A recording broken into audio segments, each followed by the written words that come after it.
السلام علیکم۔ کیا آپ کی لائف بھی ایسے گزر رہی ہے کہ سب کچھ ہونے کے باوجود سکون نہیں ہے؟ 3 ایسی چیزیں ہیں جو آپ کی زندگی میں سکون کی دشمن ہیں۔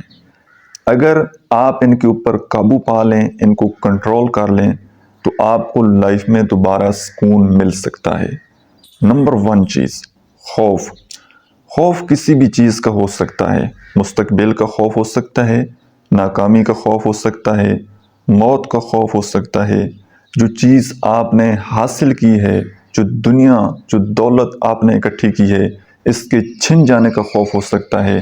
تو اس خوف کو اپنے دل سے نکالیں تو آپ کو زندگی میں دوبارہ سکون مل سکتا ہے۔ دوسری چیز ہے بہت ساری خواہشات پال لینا اور ان خواہشات کو پورا کرنے کی قابلیت اپنے اندر نہ ہونا۔ یاد رکھیے گا، ضرورت وہ فقیر کی بھی پوری ہو جاتی ہے اور خواہشیں یہ بادشاہوں کی بھی رہ جاتی ہیں۔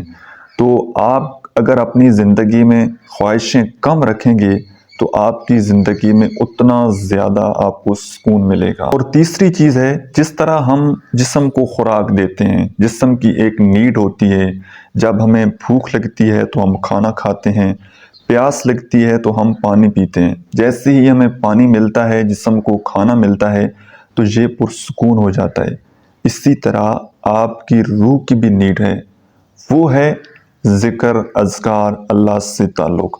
کیا آپ اپنی جسمانی ضرورت کو پورا کرنے کے ساتھ ساتھ اپنی روح کی ضرورت کو بھی پورا کر رہے ہیں؟ جس طرح اللہ رب العزت نے قرآن مجید میں فرمایا، الا بذکر اللہ تطمئن القلوب، دلوں کا سکون وہ میرے ذکر میں ہے۔ تو اپنا تعلق اپنے رب کے ساتھ مضبوط بنائیے، نماز پڑھیں، ذکر اذکار کریں اور اللہ سے مدد مانگیں، اللہ کی ذات پر یقین کریں، اللہ کی ذات پر توکل کریں۔ جس انسان کا اللہ کی ذات پر یقین ہوتا ہے، اللہ کی ذات پر وہ بھروسہ کرتا ہے، اس کی زندگی میں سکون ہوتا ہے۔ اور جس کا آنے والے کل پر یقین نہیں ہوتا، اللہ کی ذات پر یقین نہیں ہوتا، وہ انسان ہمیشہ مایوس رہتا ہے، ہمیشہ اس کی زندگی میں بے سکونی رہتی ہے، کیونکہ اس کو اللہ کی ذات پر توکل نہیں ہوتا اور اپنے آنے والے کل اچھے کی امید اس کو نہیں ہوتی۔ آپ کے خیال میں زندگی میں بے سکونی کی اور کیا وجہ ہو سکتی ہے؟ کمنٹ سیکشن میں اپنی رائے کا اظہار ضرور کیجیے گا۔ اللہ حافظ۔